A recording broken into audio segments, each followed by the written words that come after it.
લોકમત ન્યૂઝમાં આપનું સ્વાગત છે। વડોદરાની Maharaja Sayajirao university of બરોડામાં બી.કોમ admission માટે એન્ટ્રન્સ એક્ઝામ લેવામાં આવશે કે નહીં તે મુદ્દે વિદ્યાર્થીઓ અને વાલીઓમાં ભારે અસમંજસતા જોવા મળી રહી છે। આ પરિસ્થિતિ વચ્ચે શહેરની નામાંકિત ઇન્દુ ક્લાસીસ આગળ આવી છે અને વિદ્યાર્થીઓને માર્ગદર્શન આપી રહી છે। ક્લાસીસના સંચાલક હિમા પટેલે જણાવ્યું કે તેઓ વિદ્યાર્થીઓને દરેક સંભવિત પરિસ્થિતિ માટે તૈયાર કરી રહ્યા છે। તેમણે કહ્યું કે જો યુનિવર્સિટી એન્ટ્રન્સ લેવાનો નિર્ણય કરશે તો તે પાછળ ચોક્કસ શૈક્ષણિક કારણ હશે જે વિદ્યાર્થીઓમાં સ્પર્ધાત્મકતા વધારવામાં મદદરૂપ થશે। સાથે જ તેમણે સ્પષ્ટ કર્યું કે એન્ટ્રન્સ લેવાય કે ન લેવાય બંને સ્થિતિમાં વિદ્યાર્થીઓના હિતને પ્રાથમિકતા આપીને શ્રેષ્ઠ પરિણામ માટે ટીમ સતત કાર્યરત છે।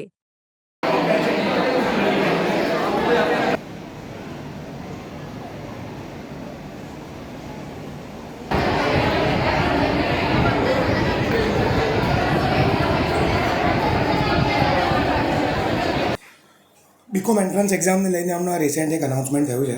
બે પોસિબિલિટીઝ છે। એન્ટ્રન્સ એક્ઝામ થાય પણ ખરી, એન્ટ્રન્સ એક્ઝામ નથી પણ થતી। પણ મેઇન વસ્તુ એ છે કે કદાચ જો એન્ટ્રન્સ એક્ઝામ થાય છે, નથી થતી તો સિમ્પલ લાસ્ટ યર જેવું કદાચ જીકાસના પોર્ટલ પર રજિસ્ટ્રેશન કરાવીને મેરિટ બેઝ પર એડમિશન મળી જશે, વિચ ઇઝ સિમ્પલ। પણ જો થાય છે તો એ વસ્તુને લઈને સ્ટુડન્ટ્સ ખાસ કરીને એવા કે જે લોકોને ગુજરાતી મીડિયમમાં ભણ્યા છે તો કદાચ એન્ટ્રન્સ એક્ઝામ ઇંગ્લિશમાં થાય, બીજા જે લોકો કદાચ ઇંગ્લિશ મીડિયમમાં પણ ભણ્યા છે તો એમાં જીકે છે, રિઝનિંગ છે, પછી બીજા એવા સબ્જેક્ટ છે કે જે એકચ્યુઅલીના 11th-12thમાં કવર થયા નથી। તો it will be a new experience for them, નવો અનુભવ હશે એ બાળકો માટે કે જે લોકો પહેલી વખત આ પ્રકારની કોઈ એન્ટ્રન્સ એક્ઝામ આપી રહ્યા હશે। શું મુખ્યત્વે કારણ છે કે અસમંજસતામાં રહેવાનું?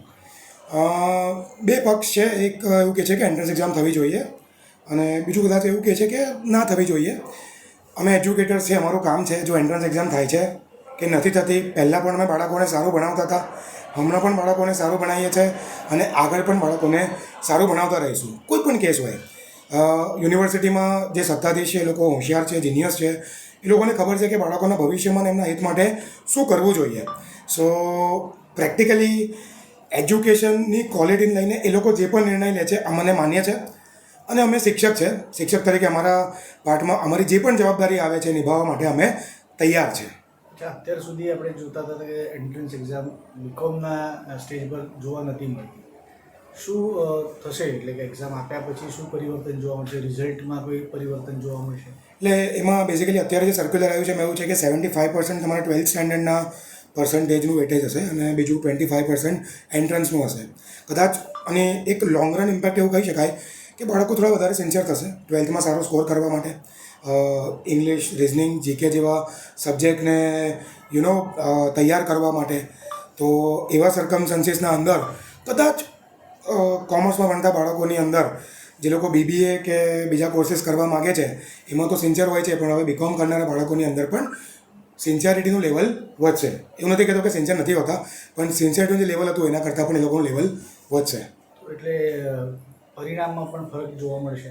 બની શકે છે, પરિણામમાં ફરક જોવા મળી શકે છે, કેમ કે સિન્સિયરિટી અને રિઝલ્ટ એ બે વસ્તુ એકબીજા સાથે કનેક્ટેડ છે। જેટલા આપણે વધારે સિન્સિયર છે, ડેડિકેટેડ છે, જેટલું વધારે જ્ઞાન આપણે ગ્રહણ કરીએ છીએ એટલું વધારે સારું આપણે સર્વ કરી શકીએ છીએ। અચ્છા, વાલીઓને હવે કેવી રીતે તમે કહેવા માંગશો, શું અનુરોધ કરશો? પર્ટિક્યુલરલી અમારી વાત કરીએ તો અમે લોકો કદાચ ફરીવાર પાછો એક મુદ્દા પર આવીશ, એન્ટ્રન્સ એક્ઝામ નથી થતી તો તમારા 12thના મેરિટ પર તમને એડમિશન મળશે। પણ જો થાય છે તો એ કેસના અંદર અમે અમારી હિન્દુ પરિવારની શિક્ષકોની ટીમ કમિટેડ છે minimum cost to cost basis ઉપર બાળકોને શિક્ષણ આપવા માટે। ઘણા બધા લોકો એન્ટ્રન્સ એક્ઝામને લઈને નફા ને આ બધી વસ્તુની વાત કરી રહ્યા છે। અમારો એક જ મોટો છે કે આ એક નવી વસ્તુ આવી છે, કદાચ આ વસ્તુને બાળકોને પોકેટ પર બર્ડન ના પડે એ રીતે અમે કોસ્ટ ટુ કોસ્ટ બેઝિસ પર સર્વ કરીશું, જેમાં મિનિમમ કદાચ મટીરિયલ અને થોડા કલાક ભણાવવાની કોસ્ટ આવે અને હું કદાચ સિમ્પલ ભાષામાં કહી શકું, it will be like free only.